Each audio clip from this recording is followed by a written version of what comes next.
अस्सलाम वालेकुम, मैं हूं आरिफ काज़मी और आप देख रहे हैं सच टेलीविजन का डिजिटल प्लेटफॉर्म। मशरिक़ वस्ता के सुधार के हवाले से हमारे इन व्लॉग्स का सिलसिला जारी है। खासतौर पर इसराइल के गजा के मुख्तलिफ इलाकों के ऊपर हमलों का जो सिलसिला है वो जारी है। आप लोगों को बखूबी इस हवाले से मालूमात हैं। इसमें अहम तरीन अपडेट्स इसके साथ साथ यमन और इसराइल के दरमियान कशीदगी है, साथ साथ डोनाल्ड ट्रंप का मशरिक़ वस्ता का जो अहम तरीन दौरा है, इस हवाले से बड़ी अहम किस्म की खबरें और साथ साथ जनूबी एशिया की सुधार के हवाले से हम इस व्लॉग में आपको बाखबर रखेंगे। खासतौर पर अगर हम रुक करें गजा की सुधार का, तो गजा के ऊपर गुज़श्ता 24 घंटों के दौरान बड़े पैमाने पर हमले किए गए हैं इसराइल की जानिब से। खासतौर पर इस बार इसराइल की जानिब से निशाना बनाया गया है गजा का जो यूरोपियन हॉस्पिटल था उसको निशाना बनाया गया, उसके इर्द गिर्द की जो इलाके हैं उनको निशाना बनाया गया है। इसका मकसद ये है कि उस इलाके में इसराइल के ख्याल में जो शहीद यहया सिनवार जो कि हमास के सरबराह थे, उनके भाई मोहम्मद सिनवार उस इलाके में उनको नजर आए थे, जिसको निशाना बनाने के लिए बड़ा हमला किया गया। बहुत बड़ा हमला था और ऐसा हमला था जो कि खासतौर पर याद होगा आपको लिबनान के जो बेरूत के मुजाफाती इलाके में, जाहिया के इलाके में जो सैयद हसन नसरुल्लाह की जो रिहायशी इलाके के ऊपर जो हमला किया गया था, सेम उसी तरह का ये हमला गुज़िश्ता दिन जो है वो इसराइल की जानिब से उस इलाके में की गई। यूरोपियन हॉस्पिटल के करीबी इलाके में 9 बंकर बस्टर बम गिराए गए, जिसके नतीजे में बड़े पैमाने पर तबाही फैली है। बहुत ज्यादा वहां पर नुकसान का सामना करना पड़ा है। जमीन जो है वो उसमें बाकायदा दहाड़ें पड़ गई हैं। इतना बड़ा ये हमला था। अब बहरहाल इसके बावजूद इसराइल जो है वो अभी भी श्योर नहीं है कि वो इस हमले के नतीजे में यहया सिनवार को कोई नुकसान पहुंचा है या नहीं पहुंचा। बहरहाल यहया सिनवार के हवाले से, मोहम्मद बिन सिनवार के हवाले से जो अल-कसाम ब्रिगेड है जिसका वो सरबराह भी है, उन्होंने भी अभी तक कोई इंफॉर्मेशन जारी नहीं की है, नहीं इसराइल की जाने से इस हवाले से कोई इंफॉर्मेशन जारी की गई है। जबकि इसराइल की जो मीडिया है, इब्रानी मीडिया, उसकी जाने से कहा गया है कि उस इलाके में जो हमला किया गया था वो दरअसल मोहम्मद सिनवार को निशाना बनाने के लिए किया गया था। बहरहाल इस तमाम तर कार्रवाई के दौरान उस इलाके के अंदर 28 अफराद शहीद हो चुके हैं, जबकि गुज़श्ते 24 घंटों के दौरान जो कार्रवाइयां की गई हैं उसके नतीजे में 31 फलस्तीनी शहीद हो चुके हैं। ख्वातीन और बच्चों की एक बहुत बड़ी तादाद है जो कि इन हमलों में अमूमन शहीद होती है।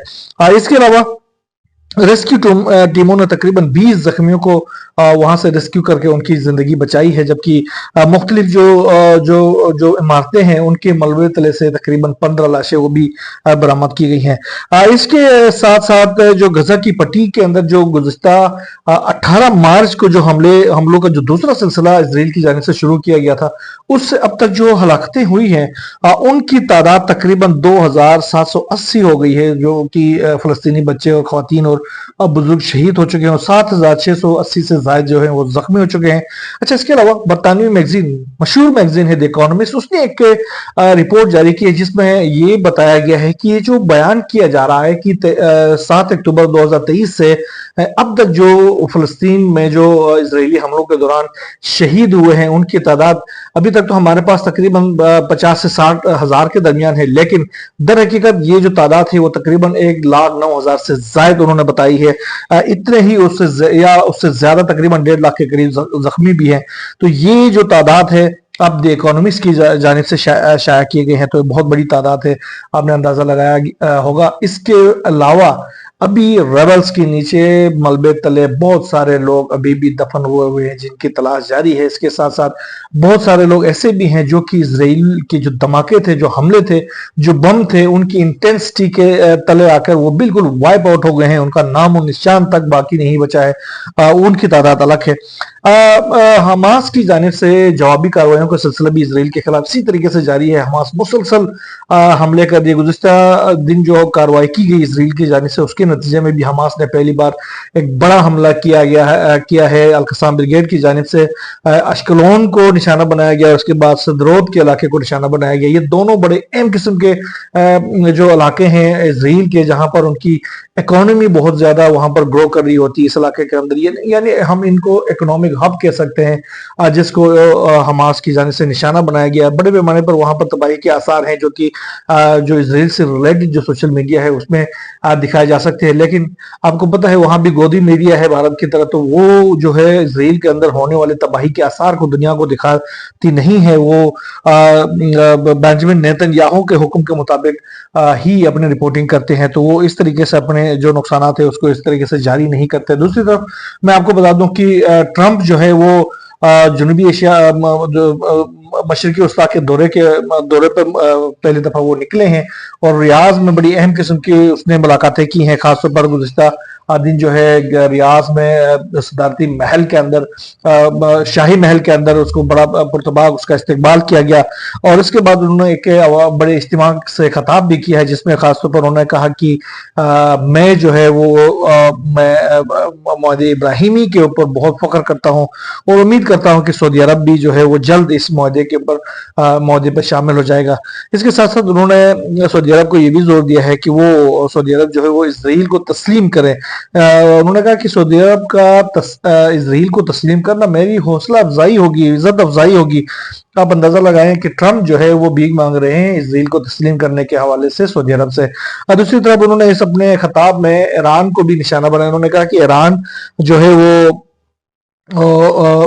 इलाके के अंदर, इस पूरे खित्ते के अंदर नाअमनी की वजह बना हुआ है और हमारी जो पॉलिसियां हैं उसके ऊपर ज्यादा से ज्यादा जो पाबंदियां लगाने का हमने बेमिसाल उसके ऊपर पाबंदियां लगाई हैं। और इसके अलावा उन्होंने एक बार फिर कहा कि ईरान को जोहरी हथियारों के हुसूल से हम रोकेंगे।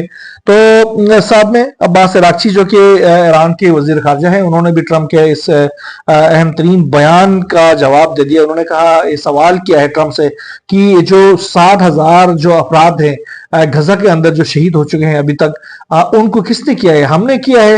आप हमारे ऊपर नाअमनी का इल्जाम तो लगाते हैं, लेकिन आप ये बताएं कि 60,000 अफराद को किसने कत्ल किया? क्या अदम तहफ़्फ़ुज़ की वजह हम हैं?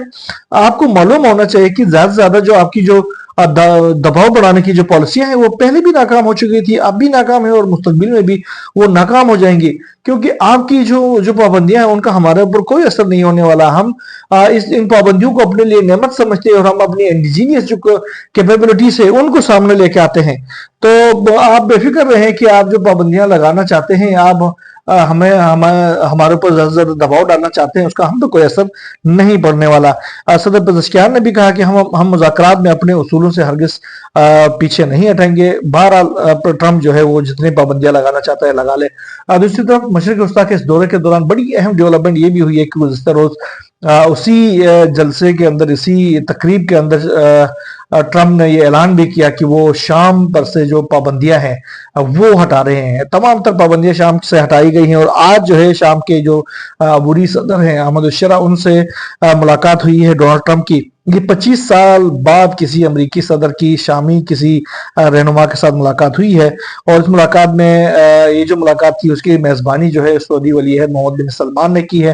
एक कमरे के अंदर, ये बंद कमरे में ये मुलाकात हुई जिसमें बिन सलमान मौजूद थे, ट्रंप मौजूद थे और ये अहमद अल-शुरा थे।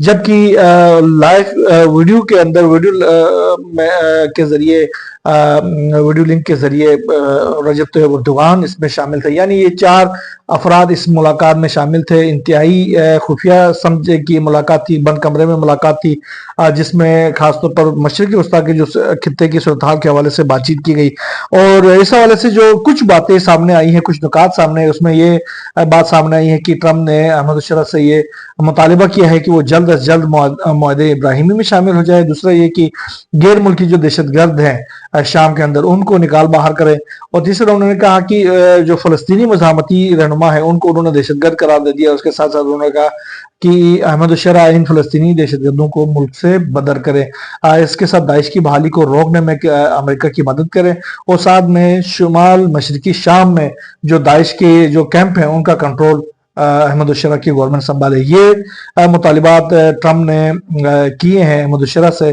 और साथ साथ उनको उनके तमाम तर पाबंदियां हटा दी हैं। अब ये इतलात आ रही है कि पाबंदियां हटाने के बाद जो शामी लेरा है उसकी जो स्ट्रेंथ है वो डॉलर के मुकाबले में तकरीबन 30% बढ़ गई है।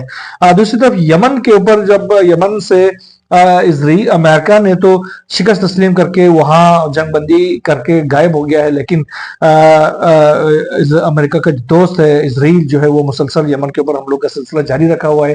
गुज़िश्ता 24 घंटों के दौरान भी यमन के ऊपर इसराइल की जानिब से हमले किए गए, जिसमें आम शहरियों को निशाना बनाया गया। खासतौर पर सना, हुदैदा और दीगर जो वो मुल्का इलाके हैं और जो गवर्नरेट्स है उनके ऊपर इसराइल की जानिब से हमले किए जा रहे हैं। आम शहरी निशाना बनते हैं, बुजुर्ग निशाना बनते हैं, ख्वातीन निशाना बनती हैं और तजारती और रिहायशी इमारतें निशाना बनती हैं।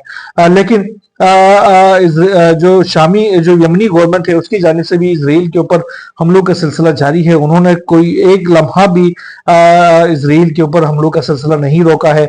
गुज़िश्ता रोज जो बेन गुरियन एयरपोर्ट के ऊपर फलस्तीन 2 हाइपरसोनिक मिसाइल के जरिए एक बार फिर उसको निशाना बनाया गया, जिसके नतीजे में वहां पर बड़ी तबाही के आसार नजर आ रहे हैं और साथ साथ वहां पर फ्लाइट ऑपरेशन मुअत्तल है।